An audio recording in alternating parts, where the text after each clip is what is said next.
Pensiunan PNS meninggal di kontrakan Dwikora Palembang, 2 bulan baru ketahuan.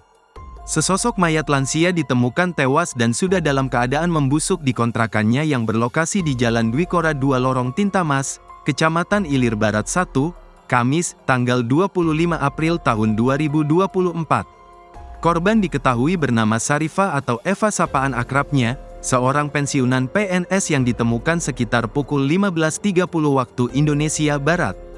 Mayat itu pertama kali ditemukan oleh pemilik kontrakan bedeng, Saiful. Ia mengatakan awal mula penemuan mayat Sarifah ketika salah satu rekan satu profesinya mencoba menghubungi korban.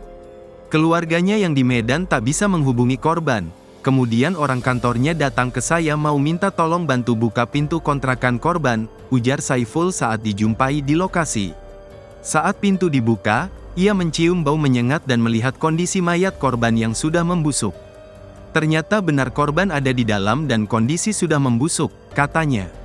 Menurut informasi warga dan tetangga sekitar, korban terlihat oleh warga terakhir kali sekitar 2 bulan yang lalu. Korban juga sudah menempati kontrakan sejak tahun 2015 lalu. Kalau kata warga sekitar 2 bulan ini sudah jarang kelihatan orangnya juga agak tertutup sih, ungkapnya. Saiful menambahkan ia dan warga tidak terlalu mengetahui apa penyakit yang diderita oleh korban.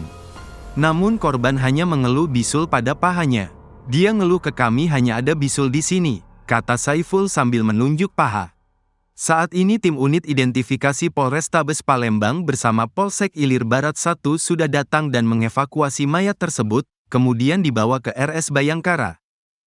Gitu, sakit apa gitu. Ya terakhir yang ngasih tahu bisul kan bisul. Terus komunikasi dengan keluarga yang di